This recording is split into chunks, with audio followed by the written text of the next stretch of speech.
Bonjour, comment tu vas? Ça va bien, après quelques jours ici. Ça va bien. Assez intense et Intense. riche. Est-ce que tu peux te présenter en quelques mots, s'il te plaît? Alors, je me prénomme Christophe.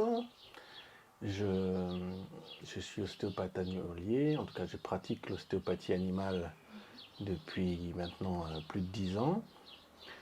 Et je viens ici aux rencontres depuis les premières rencontres d'ostéopathie animale. Et c'est un peu un rendez-vous nécessaire, dans le sens où, dans notre pratique, on est beaucoup seul. Et le fait de pouvoir venir ici à Saint-Giron et de pouvoir échanger avec des collègues, de pouvoir voir d'autres façons de pratiquer, ça amène en fait une richesse. Et puis ça amène aussi à se questionner soi-même, Bien sûr. parce qu'il y a quelque chose qui fait le praticien. Alors on a tous des techniques, on a tous des manières de faire, mais ce qui va faire le praticien à un moment, et ce qui va affiner, c'est qui on est soi, comment soi-même on a réglé certaines questions, comment soi-même on a traversé certaines difficultés. Donc c'est un questionnement et une remise en question de soi-même qui amène à affiner, à, par notre propre libération finalement, être plus disponible pour l'autre. Et pour moi, l'ostéopathie animale, c'est quelque part comment je me rends disponible pour pouvoir être avec l'animal, pour pouvoir être disponible pour lui, être présent, pour pouvoir rentrer dans cette relation. Le soin, c'est avant tout une relation. Et qu'est-ce qui t'a amené ici aux rencontres? Comment est-ce que tu as découvert le lieu? Et qu'est-ce que tu as eu envie de partager avec les ostéopathes? Qu'est-ce qui m'a emmené en rencontre? C'était une autre ostéopathe qui m'en avait parlé pour la première fois en me disant voilà, je vais faire une conférence là-bas, je vais parler, je vais échanger avec. Et si tu veux te joindre à nous, ce sera bien. Alors, la première fois, je suis venu et il y avait plein de vétérinaires, il y avait des ostéopathes qu'on appelait Nini à l'époque, ça veut dire ni ostéopathe humain ni vétérinaire. Et j'étais un peu impressionné, j'étais tout jeune, j'étais encore en troisième année d'ostéopathie à l'école. C'était un petit peu un grand monde. Et puis, mais chaque année, je suis revenu parce que j'ai toujours trouvé quelque chose qui était apporté ici, qui n'était pas forcément apporté dans les écoles. C'est sûr, à Saint-Giron, aux rencontres d'ostéopathie comparée, on sort des sentiers battus, on sort de ce que l'enseignement définit être le savoir-faire. Le savoir-faire ne se limite pas au savoir. Il va bien au-delà du savoir. J'ai été en Amérique latine, j'ai rencontré des peuples premiers, les Maoris, j'ai rencontré les Algonquins, j'ai rencontré beaucoup de peuples où j'ai vu des gens qui avaient des capacités de savoir-faire et très peu de savoir par rapport au fait de mettre des noms exactement ou des protocoles, mais qui étaient très fins dans leur perception et qui arrivaient à faire des choses merveilleuses. Pour accompagner, pour soigner, pour aider, pour guérir, peut-être même plus que soigner, guérir les personnes. Et c'est ça qui m'a amené à me dire, tiens, ici, il y a cette vibration. Ici, on peut venir, on peut échanger, chacun peut amener sa pierre à l'édifice. Et puis, ça s'appelle rencontre. Ça s'appelle pas congrès, ça s'appelle pas colloque, ça s'appelle rencontre. Ça veut dire que je le répète parce que c'est important, la relation, le contact, ce n'est pas virtuel ici. On n'est pas dans le monde du virtuel. Vous pouvez apprendre à un ordinateur à écrire sur l'écran je t'aime, même peut-être à une voix synthétique de dire je t'aime, mais ça ne vous donnera pas d'amour. Et il n'y aura pas le vrai partage et la vraie Voilà. connexion entre les personnes qui s'échangent autant dans Et l'espace. voilà. Et ça, c'est la base du fondement de la vibration de notre humanité. Peut-être de notre animalité, parce que les animaux sont vibrants comme on est. Ils ont un cœur qui bat, ils ont donc cet amour, l'amour que les chiens peuvent avoir pour leur maître est impressionnant. Et c'est bien cette notion d'amour, cette notion de contact, cette notion de lien, on a oublié aujourd'hui quelle était l'importance de ça. Je pense que peut-être ce qui s'est passé au niveau sanitaire sur certains plans nous a ramené l'importance de ça. Mais j'aimerais que ça nous ramène l'importance de ça encore un pas plus loin. Qu'on comprenne vraiment que on ne peut pas tout remplacer par le virtuel. La chaleur d'une poignée de main, Ça, là, il y a la vérité. Et l'ostéopathe, il travaille avec quoi? Avec ses mains. Bien sûr. Voilà. Et de quelle manière est-ce que tu as voulu transmettre tout ça lors de cet échange? Alors, cette année-ci, j'ai proposé un échange sur ostéopathie à plusieurs mains. Et mon idée de départ, c'était reprendre comment chacun a son protocole, a sa façon d'approcher le soin. Donc, de recommencer en leur disant, bah, tiens, au moment où vous sortez de votre voiture, qu'est-ce que vous faites? Qu'est-ce qui fait que là, vous mettez dans une disponibilité, dans un centrage? Quelle est votre action? Qu'est-ce qui fait de vous que là, vous êtes en train d'être dans la place de je vais pratiquer, je vais être un pratiquant, je vais être un ostéopathe? Et quelle est ta manière à toi de t'ancrer, de trouver ça Voilà, en toi? que chacun puisse me dire comment chacun fait son chemin, puisqu'on a tous un propre chemin. Chaque ostéopathe est unique, comme chaque personne est unique. Spécial? Non, unique. Et dans cette unicité, dans cette façon d'être, il y a quelque chose de merveilleux. C'est qu'on peut chacun partager, amener quelque chose. Et dans ce que j'ai échangé, dans ces échanges à plusieurs mains, on est après allé voir des animaux.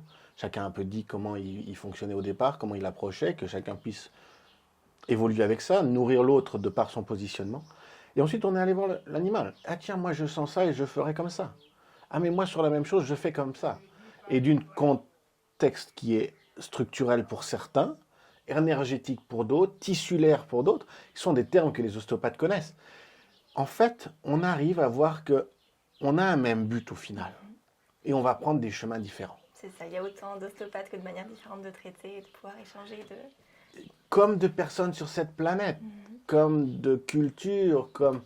Et pourtant, j'ai rencontré les Maoris, ça vient de Nouvelle-Zélande. Rencontré des peuples en Amérique latine, j'ai rencontré des peuples en Inde. Et je dois dire qu'au final, tous ces peuples-là qui nous ramènent à nous reconnecter à notre propre culture, nous disent qu'une seule chose et qu'un même message. C'est un message de on est humain, quelle que soit notre couleur de peau, quel que soit les nombres de grains de beauté qu'on a, quelle que soit la couleur de nos yeux, tout ça n'a rien de plus important que nous sommes des frères d'une même humanité. Et je pense que c'est ce message-là. Peut-être que je suis un prêcheur de paix, peut-être que je suis un idéaliste, mais je suis un amoureux de la vie. Et dans cette notion d'être amoureux de la vie, c'est dur parce que dans mes élans de folie, je me dirais, comment je peux finalement être au service de la vie? Et c'est ça qui m'a poussé, c'est ça que j'ai voulu partager dans mon atelier, en essayant que chacun puisse exprimer ça et trouver et découvrir que en fait, ben voilà, chacun nourrit l'autre. Jeune ostéopathe, hésitant, très bien, parce qu'il me ramène à me questionner. Il me ramène à dire attention, les certitudes que tu peux avoir avec l'expérience sont des barrières. Vieux ostéopathe, plus ancré, plus précis, plus juste des fois, très bien, il va m'aider encore à affiner un peu plus. Voilà. Et cette nourriture-là, c'est ce qui fait le monde de l'ostéopathie demain, à mon avis. Et que ces rencontres-là va pouvoir aller au-delà de ce que toute technique, toute école peut amener et qui est nécessaire pour créer une ostéopathie vibrante, aimante. Et pour qu'on puisse, je pense, aller encore plus loin dans ce monde de l'ostéopathie. Et de l'ostéopathie animale comme de l'ostéopathie humaine, voilà, dans la vie en général. C'est vraiment beau et touchant et j'espère te revoir aussi pour les prochaines rencontres et pouvoir partager encore davantage et d'évoluer tous ensemble dans ce beau métier qu'est l'ostéopathie.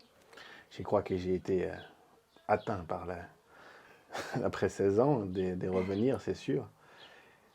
Et puis des fois on se questionne, on se dit est-ce que c'est ma place ici? Et je vous dis, même après 16 ans, je me disais avant de venir, est-ce que je vais venir l'année prochaine? Est-ce que je... Voilà, on a toujours des doutes à savoir qu'est-ce qu'on va rencontrer là-bas, est-ce que je vais être accepté? Dans notre vie où on doit rentrer dans des cases en permanence, parfois il est important qu'on puisse savoir qu'il existe des lieux où on peut venir tel que l'on est. Et que c'est pas grave. Que quoi qu'il arrive, on sera accepté. Moi, ça m'a été...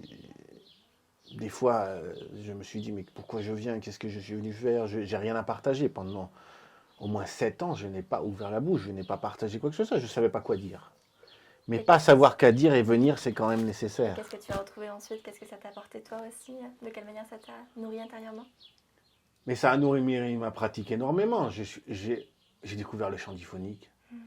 J'ai découvert leur relation avec les animaux d'une autre manière. C'est-à-dire, est-ce que tu peux être là et attendre? Commencer un soin par attendre. Déjà, te rendre disponible à ce que l'animal vienne à toi. Je ne suis pas acteur. C'est quand même un mot magnifique qu'on utilise et qui est lourd de sens. Un ostéopathe fait des manipulations. Mais il y a un pas minime avant d'être un manipulateur. Et cette notion-là, qui est en fait un questionnement d'une notion de pouvoir, et ici on m'a questionné sur comment je me positionne en tant qu'ostéopathe pour être à l'écoute, au service, ou est-ce que j'essaye de changer les gens, modifier quelque chose? Non. La personne a sa propre autonomie, a son propre chemin à faire, et moi je peux être un point d'appui à un moment. Je peux être des fois un révélateur de qu'est-ce qui est en train de se passer dans le corps. Peut-être une main soutenante pour que la personne puisse trouver la force. Et l'équilibre qu'un ostéopathe propose est un équilibre qui va aider la personne à ce qu'elle retrouve son autonomie, plus d'aisance. Un de mes premiers professeurs d'ostéopathie m'avait dit ceci très bien, c'était M. Jean-Yves Girard à l'ESAO. Il avait dit, l'ostéopathie n'est pas là pour ajouter des années à la vie, mais de la vie aux années.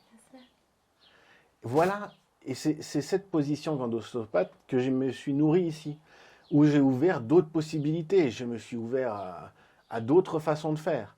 Et en fait, cette ouverture d'esprit, cette capacité à se dire, tiens, mais quel que soit le professionnel qui est en face de moi, il a quelque chose à apporter.